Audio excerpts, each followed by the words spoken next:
ওকে, তো আগেরটার মতো আমরা আগে হচ্ছে আমাদের ইয়েটা লিখে ফেলবো, ভ্যারিয়েবলটা। ওকে, তো এইখানে আমার অপশন আছে দুইটা, একটা হচ্ছে আমি কি এই যে ফ্রেঞ্চ প্রভিন্সিয়াল এটা ইউজ করবো নাকি হচ্ছে ড্যানিশ মডার্ন ইউজ করবো, যে কোনো একটা। এই জন্য আমি ভ্যারিয়েবল গুলোকে x1 আর x2 দুইটা ধরলে হবে। এবার এইখানে টান দিতে হচ্ছে, প্রথমটা কি ছিল ফ্রেঞ্চ, এফ পি লিখি বোঝার জন্য, এটা হচ্ছে তোমার ড্যানিশ মডার্ন ডিএম। আচ্ছা, আর এখানে কি কি আছে, ক্যাপাসিটি আছে, পেইন্টিং ফিনিশিং এগুলো আছে, আর নেট রেভিনিউ পার ক্যাবিনেট। তো তুমি চাইলে এই জিনিসগুলোকে লিখে দিতে পারো, বা দেখতে যাচ্ছে তোমার জন্য কোন কোন জিনিসগুলো ইম্পর্টেন্ট, কোন কোন জিনিসগুলো এখান থেকে লাগবে। তাহলে এখানে বলতেছে টু ডিপার্টমেন্টস এত, ফ্রেন্স এত এত এত, থ্রি ডিপার্টমেন্ট কার্পেন্ট্রি। আচ্ছা, তাহলে এখন আমি ডিপার্টমেন্ট করে লিখি এখানে কি ডিপার্টমেন্ট আছে। প্রথমত হচ্ছে আমার কি ফ্রেন্স, ফ্রেন্স সরি, মানে আমার কোথায় কোথায় কেমন সময় লাগবে তাই। কার্পেন্টার বা সি দিয়ে লিখি, কার দিয়ে লিখি। তারপর আছে তোমার পেইন্ট, পেইন্ট ফিনিশ।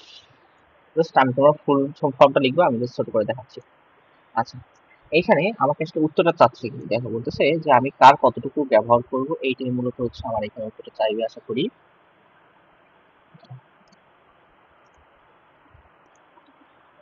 আচ্ছা, তো তুমি চাইলে এইভাবে হচ্ছে জাস্ট নিচে কিছু শখ করে রাখতে পারো।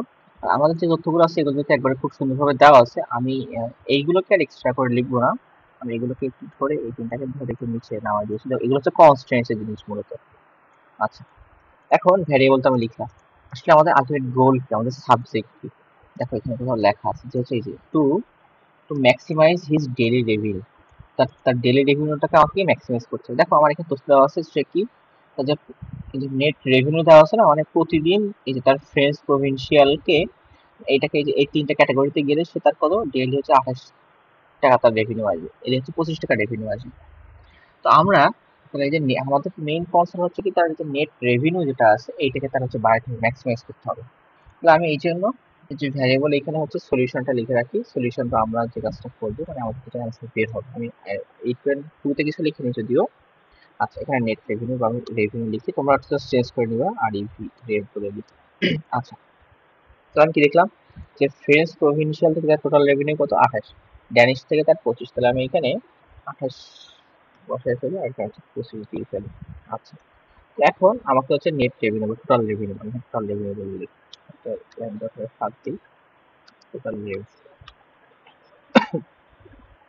ওকে, তো টোটাল রেভিনিউ কত হবে, টোটাল রেভিনিউ আমার হচ্ছে নিশ্চয়ই এই যে এইখানে সলিউশন যে আমি কোথায় কত টাকা খরচ করব, এই যে থ্রি পার্টটা আসছে কোথায় কেমন আমি সময় দিলে মানে হচ্ছে আমার আসলে টোটাল রেভিনিউটা বেশি আসবে।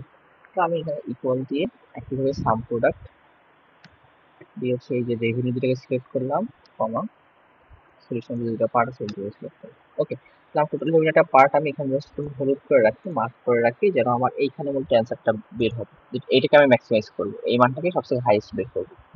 বাকিগুলোকে আমি জাস্ট বোল্ড করে দিতে পারি চাইলে, এগুলোকে অ্যান্সার করার পর ইম্পোর্ট করে দিতে পারবো। আচ্ছা, এখন দেখি আমি একটু কনস্ট্রেন্ট গুলো করি। এখানে এখানে বলতেছিল কি কি, the farm has a contract with a Indiana distributor to produce a minimum of, তোমাকে প্রতি সপ্তাহে কত করে যে 300 করে কেবিনেট তোমাকে প্রডিউস করতে হবে। মানে আমরা যখন কনস্ট্রেন্ট করে লিখবো অবশ্যই আমাদেরকে গ্রেটার দ্যান ইকুয়াল ব্যবহার করতে হবে, মানে কি তোমাকে 300 এর বেশি রেগুলার ব্যবহার করতে হবে, মানে প্রডিউস করতে হবে আর কি। অথবা এখানে একটা কথা বলছে, এটা পার উইক কথা বলছে। তাহলে এখন যদি ডেইলির কথা বলি, যেহেতু আমাদেরকে কি বলছে যে ম্যাক্সিমাইজ ইজ ডেইলি রেভিনিউ, এই জন্য আমাদেরকে ডেইলিটাকে কনসিডার করতে হবে, যে সেটা কি হচ্ছে 300 ক্যাবিনেট পার ডে। মানে সে যদি যে ডেনিশ ফ্রেঞ্চ প্রভিন্সিয়াল এরিয়া যায়, তাকেও হচ্ছে কি এই এই ফ্রেঞ্চ প্রভিন্সিয়াল তাকে হচ্ছে মানে কমপক্ষে 60 বেশি প্রডিউস করতে হবে, বা ড্যানিশ মডার্ন যে যায় এটাকেও 60 বেশি আমাকে প্রডিউস করতে হবে। তো এখন আমি হচ্ছে এক এক করে আসি আমার মেইন জায়গাগুলোতে। তো কার্পেন্টেন্সি আমি যেহেতু লিখছি, এটা কি বলছিল যে কার্পেন্টেন্সি যখন আছে ফ্রেঞ্চ প্রভিন্সিয়ালের জন্য 3 আর হচ্ছে ড্যানিশ মডার্নের জন্য 2, তাহলে আমি যে ফ্রেঞ্চ প্রভিন্সিয়াল হচ্ছে কার্পেন্টেন্সি 3 বসাই, ড্যানিশ হচ্ছে 2 বসাই।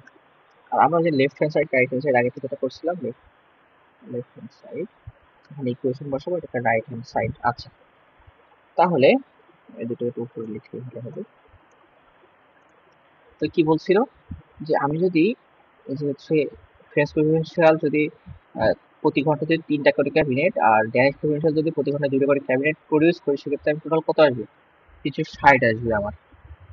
টোটাল কত হবে? যে 360। তার মানে অবশ্যই আমার টোটাল ক্যাপাসিটি এইটা, যে আমি যদি এইভাবে প্রতি প্রতি ঘন্টায় যদি এতগুলো করে ক্যাবিনেট যদি প্রডিউস করতে পারি, তাহলে আমি সর্বোচ্চ প্রতি ঘন্টাতে এতগুলো ক্যাবিনেট তৈরি করতে পারবো।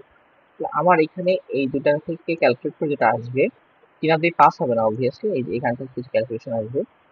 তো যেটা হবে এটা অবশ্যই কি হবে, 300, যেহেতু আমার ক্যাপাসিটি 360, তার মানে আমার টোটাল প্রোডাকশন কত হবে? 360 থেকে কম হতে হবে বা তার সমান হতে হবে, যেহেতু আমাদের ক্যাপাসিটি সেই হুবহু সেটা তো মানে তার থেকে এক্সিড তো করতে পারবে না, বেশি তো হতে পারবে না। এই জন্য আমি এটাকে কি দেবো?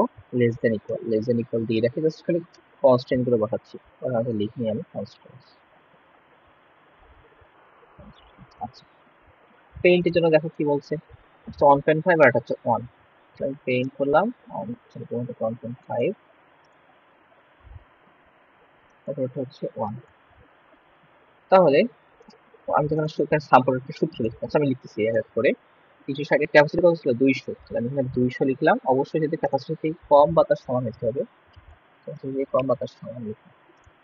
আচ্ছা, তারপর হচ্ছে এই যে ফিনিশের এখানে আছে কত? 0.75। তাহলে এইটা হবে কত? এটা হবে less than equal 150, less than equal 125। তাহলে আমার এখানে 3টা কনস্ট্রেন্ট আমার হচ্ছে হয়ে গেল। আর আরো দুটো আছে কি, আমার এইখানে যেটা বলছিল যে আমি এই যে ফ্রেঞ্চ প্রভিন্সিয়াল করলেও আমাকে কমপক্ষে, আমি এখানে x1 দেই বা কন্ডিশন c1 দেই, c1 কন্ডিশন, এটা হচ্ছে আমার c2 কন্ডিশন। মানে দুইটা কন্ডিশন আছে এখন।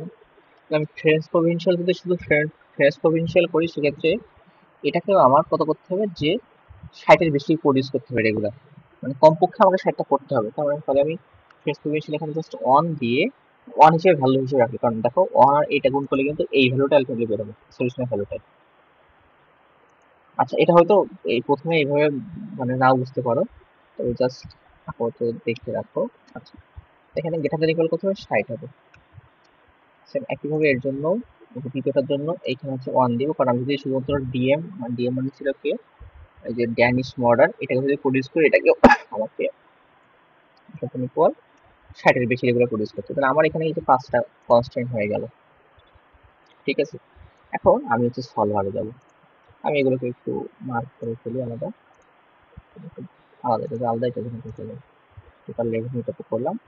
আচ্ছা, তো বাদ এই কাজ শেষ। আমাকে এখন হচ্ছে ডাটা থেকে সলভার, আমি জাস্ট তোমাদেরকে অ্যান্সারটা দেখাচ্ছি কিভাবে বের করতে হয়েছে, বাকিটা ডিজাইন তোমার সুন্দরভাবে লিখবা। তাহলে আমি কি করবো? আমি যে একটু লেভেল যেটা আছে এটাই কি করবো? ম্যাক্সিমাইজ করবো। কোন ভ্যালুকে চেঞ্জ করে? এই যে আমার সলিউশনের যে দুইটা ডিএম আর এফপি, মানে ফ্রান্স প্রভিন্সিয়াল আর ডেনিশ মডার্নে, এদের ভ্যালুগুলোকে চেঞ্জ করে কনস্ট্যান্ট গুলো কি এই যে এখানে আছে। আমার যেহেতু এই 3টা সেম, তাহলে আমি এই 3, ও এখানে তো আমি এখন সূত্র বসাইনি, ভুলে গেছি। আচ্ছা, সূত্র নেই এখানে, তাহলে এটাকে ক্লোজ করে রাখা বলতে এইখানে আমাদের সূত্র বসাতে হবে। কিসের সূত্র? ইকুয়াল সাম প্রোডাক্ট দাও, সাম প্রোডাক্ট দিয়ে কি করবো? এই দুইটাকে সিলেক্ট করবো, কমা, এই যে ফাঁকা জায়গা, এখানে তো কিছু ভ্যারিয়েবল আসবে, তো প্রত্যেকের জন্য সেম কাজ আমাকে করতে হবে। তো আমরা এখানে একটা কাজ করতে পারি, সেটা হচ্ছে আমরা এখানে গিয়ে একটু লক করে দিতে পারি এই সেলটা। এই সেলটা যত প্রত্যেকের সাথে প্রত্যেক জায়গায় যদি এই সেলটা আসবে, আমরা কি করতে পারি? এখানে ডলার সাইন নিয়ে আসতে পারি। দিয়ে আগে একটা ডলার দিয়ে দিলাম, দিয়ে রাখবো একটা dollar sign। এখন আমি যদি টান দেই, সেক্ষেত্রে এই যে প্রত্যেকটার ক্ষেত্রে কি হবে, যে হচ্ছে এইখানকার যে ভ্যালু আছে, এই ভ্যালু দেখো, এই যে এখানে এই যে এই ভ্যালুর সাথে এটা গুণ হয়েছে, নিচেরটার ক্ষেত্রে একইভাবে, এখানে সব জায়গায় হচ্ছে একইভাবে মূলত আছে। আচ্ছা, এখন আমি হচ্ছে যে সলভার থেকে ডাটা এটা করে ফেলি, কনস্ট্যান্ট গুলোকে অ্যাড করে ফেলি, অ্যাড দিয়ে বাকি সবগুলো আগে থেকে ফিট করা আছে। এই 3টা হচ্ছে একই, এই যে আমার দেওয়া আছে লেস দ্যান ইকুয়াল, এইটা অ্যাড করলাম। আর এই দুটো আছে, সেল নিলাম, লেস দ্যান ইকুয়াল, এটা add। আর আমাদেরকে আরেকটা করতে হবে, এখানে হচ্ছে কারোর ভ্যালু কি 0 হওয়া যাবে না, 0 থেকে বড় হইতে হবে। এই জন্য আমি চাইলে এটাকে একটু লিখতে পারি, যে আমার এই যে দুইটা সেল আছে x1 আর x2, এখানে আমি একটু লিখি, যে এই সেলটা গ্রেটার দ্যান ইকুয়াল 0 এটা না দিলেও সমস্যা নেই। এই সেলটা হবে তোমার কি গ্রেটার দ্যান ইকুয়াল 0। আচ্ছা, ক্যান্সেল করে দেই। এই যে আমার এখানে এটাকে চেঞ্জ করতে হবে সিপিএলএক্স, সলভ করি। এই দেখো 6 টাইম চলে আসছে। আমি এখানে অ্যান্সার সেন্সিটিভ তিনটাকে আমি নিব। দেখো যে আমার কাছে সলিউশন অলরেডি চলে আসছে 60 আর 90। ওকে দিলাম, দিলে আর কি আমার শীট এখানে হচ্ছে ক্রিয়েট হচ্ছে আস্তে আস্তে।